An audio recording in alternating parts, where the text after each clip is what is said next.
آپ نے تو مسترد نہیں کیا، جبکہ شہباز شریف صاحب نے اب حماس نے یہ کہہ دیا تو شہباز شریف صاحب کہتے ہیں کہ ہم تو ٹرمپ کی شکر گزاری کرتے ہیں۔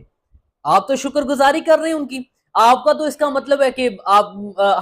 پاکستانی عوام کو چورن بیچنا شروع کر دیا آپ نے۔ اس کا مطلب آپ پاکستانی عوام کو صرف اور صرف چابی والا کھلونا سمجھتے ہیں کہ جب چاہا وہ 90 صدی جو تھی 1999-98 کی وہ والا چورن بیچنا شروع کر دیا۔ ایسا نہیں ہے، عوام سمجھدار ہے اور عوام بے عقل نہیں ہے، کم عقل نہیں ہے، عوام سب سمجھتی ہے کہ کیا ہو رہا ہے۔ لیکن اگر آپ نے پہلے وہ شمع جنیجو کے حوالے سے آپ نے کہہ دیا کہ ہم تو اس کے ساتھ ہم جانتے نہیں، پھر آپ نے وزیر اعظم کے خاتے ڈال دیا، اور اس کے بعد حقدار صاحب یہ کہہ رہے ہیں جبکہ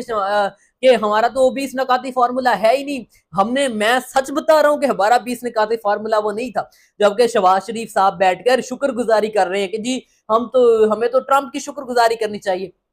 خیر اتنی شاید بات سمجھداروں کے لیے کافی ہے، لیکن اب دیکھیں کہ حماس اگر ہتھیار ڈالے گی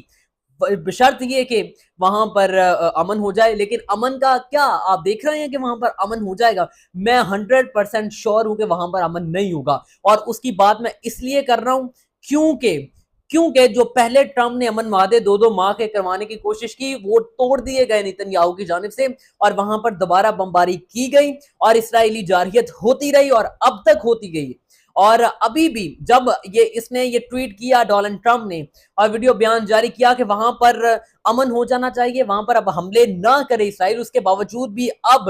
حملے کیے گئے ہیں، اور اس میں کئی ایک فلسطینی اور غزہ کے لوگ جو ہیں وہ شہید ہوئے ہیں، اور کئی ایک عمارتیں گری ہیں وہاں پر، اور یہ باقاعدہ طور پہ رپورٹ ہوا ہے وہاں کے سول ڈیفنس کی جانب سے غزہ کی۔ آپ یہ کہتے ہیں کہ یہاں پہ غزہ میں امن ہوگا، میں نہیں سوچتا کہ یہ امن ہوگا، لیکن میں امید کرتا ہوں کہ ہماری اب اگر پاکستانی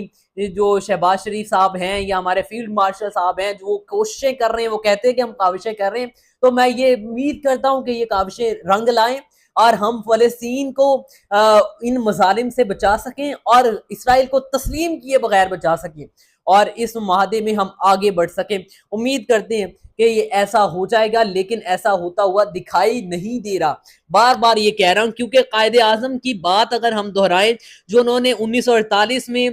صدر ٹرومین کو ایک خط لکھا جس میں انہوں نے واضح طور پہ کہا کہ ایک ہی ریاستی فارمولا ہے اور وہ ہے فلسطین آزاد ریاست بنے گی اور ہم فلسطین کے ساتھ کھڑے ہیں، اور ایسا ہرگز نہیں ہونا چاہیے کہ وہاں پر آپ لا کر اسرائیلی جو حکومت ہے اس کو مسلط کریں۔ وہ کہتے تھے کہ ہم ہرگز جو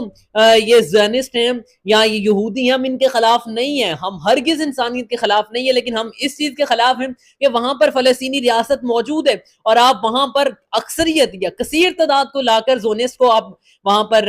ڈالنا چاہتے ہیں اور آپ چاہتے ہیں کہ فلسطین سے وہ قبضہ لے لیا جائے، اور ابھی بھی 2 ریاستی حل میں بالکل ایسا ہی ہوگا۔ مصر نے کیا پایا ہے؟ مصر نے تسلیم کر کے اسرائیل کو کیا پا لیا ہے؟ اب تک کیا کیا ہے اس نے؟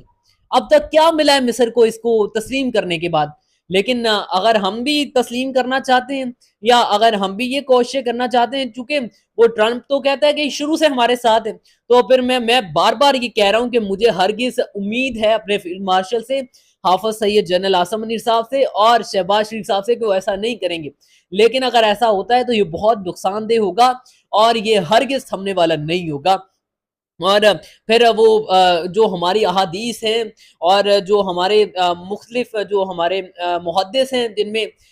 ڈاکٹر اسرار احمد موجود ہیں، انہوں نے جو باتیں کی ہیں میں امید کرتا ہوں کہ بس سچ ثابت نہ ہوں اور گریٹر اسرائیل دوبارہ سے نہ بنے، لیکن ہم باریکی سے یہ واردات سمجھنے کی کوشش کریں تو صرف اور صرف گریٹر اسرائیل کی تیاریاں شروع کی گئی ہیں، چونکہ حماس لڑ رہا تھا، چونکہ اسرائیل کو آگے نکلنے کا موقع نہیں مل رہا تھا، وہ حماس کو سائڈ لائن کرنا چاہتی ہے اور اس کے بعد غزہ پر اور فلسطین پر قبضہ کرنا چاہتی ہے اور اس کے بعد گریٹر اسرائیل کا میپ جو ہے وہ پورا کرنا چاہتی ہے۔ لیکن اگر ہم اس کو بچانا چاہتے ہیں تو ہم اسرائیل کو تسلیم نہیں کریں گے، اور اگر ہم اس کو بچانا چاہتے ہیں تو ہم فلسطین کے عوام کے ساتھ کھڑے ہوں گے، ہماری فوج اس کے ساتھ کھڑی ہوگی اور ہم ہرگز امن معاہدہ چاہیں گے۔ امید کرتا ہوں کہ ہمارا امن معاہدہ جو ہے یہ جو جس کی باتیں کی جا رہی ہیں یہ پورا ہوگا، اور مجھے بہت توقعات ہے فیلڈ مارشل سید جنرل عاصم منیر صاحب سے، شہباز شریف صاحب کو تو چھوڑ ہی دینا، لیکن مجھے فیلڈ مارشل سے بہت توقعات ہیں کہ وہ ہمارے اور ہمارے پاکستانی عوام اور مسلمانوں کی توقعات پہ پورا اتریں گے اور یہ امن معاہدہ بھی ہوگا، اسرائیل کو تسلیم بھی نہیں کیا جائے گا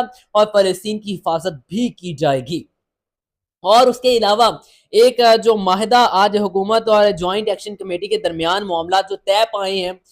جو آزاد کشمیر میں مسئلہ چل پڑا تھا اور کافی شدت اختیار کر گیا تھا، اس میں جو ہے وہ کچھ نکات سامنے آئے ہیں جو کہ وفاقی حکومت اور جوائنٹ ایکشن کمیٹی کے درمیان معاہدہ طے ہونے کے نکات ہیں۔ ان میں 1 اور 2 اکتوبر کو شہید ہونے والے افراد کو جو ہے وہ لاحقین کو معاوضہ دیا جائے گا، زخمیوں کو فی کس 10 لاکھ روپے دیے جائیں گے، اور اس کے بعد آزاد کشمیر اسمبلی کے ارکان کی تعداد کے تعین کے لیے ماہرین کی کمیٹی قائم کی جائے گی۔ آزاد جموں کشمیر کابینہ اراکین کی تعداد 20 وزراء اور مشیروں سے زیادہ نہیں ہوگی، اور یہ تمام معاملات ہیں جو مشترکہ طور پر رکھے گئے ہیں۔ اور احتساب بیورو اور اینٹی کرپشن اسٹیبلشمنٹ کو ضم کر دیا جائے گا، یعنی ایک بنا دیا جائے گا۔ مظفر آباد اور پونچھ سیکٹر کے لیے انٹرمیڈیٹ اور سیکنڈری بورڈ تشکیل دیے جائیں گے، اور آزاد کشمیر حکومت 15 دن میں ہیلتھ کارڈ کے لیے فنڈز جاری کرے گی۔ حکومت پاکستان بجلی کی ترسیل کے نظام کی بہتری کے لیے 10 ارب روپے فراہم کرے گی۔ 2 سرنگوں کی تعمیر کے لیے حکومت پاکستان فیزیبلٹی تیار کرے گی، اور اس کے بعد پرتشدد واقعات کی تحقیقات کے لیے جوڈیشل کمیشن قائم کیا جائے گا۔ رواں سال میرپور میں انٹرنیشنل ایئرپورٹ کے فیزیبلٹی کے لیے ٹائم فریم طے کیا جائے گا۔ معاہدے پر عمل درآمد کے جائزے کے لیے مشترکہ کمیٹی قائم کی جائے گی۔ یہ تمام نکات جو ہیں وہ اس وقت مشترکہ طور پر ان پر دستخط ہو چکی ہیں کہ یہ ایسا کچھ ہوگا۔ امید کرتے ہیں کہ وہاں پر کشمیر میں بھی امن آئے گا، کیونکہ کشمیری عوام ظلم کی ستائی ہوئی ہے، کبھی مودی کی جانب سے کیا جاتا ہے تو کبھی اندر سے یہ معاملات اٹھ جاتے ہیں۔ تو امید کرتے ہیں کہ جو یہ انسانیت کی خلاف ورزیاں، ان کے حقوق کی خلاف ورزیاں ہو رہی ہیں، یہ جلد تھم جائیں گی، اور جلد پوری دنیا میں، چاہے وہ فلسطین کی ہو، برما کی ہو، چاہے وہ آزاد کشمیر کی ہو، جو بھی ریاست، جس بھی مسلمان ریاست پر ظلم ہو رہا ہے وہ تھم جائے گا، اور امن معاہدے جو ہیں وہ طے پا جائیں گے، اور وہ ان کے لیے بھی کوئی سکھ کا سانس ہوگا۔ اسی کے ساتھ دیجیے اجازت، اللہ حافظ۔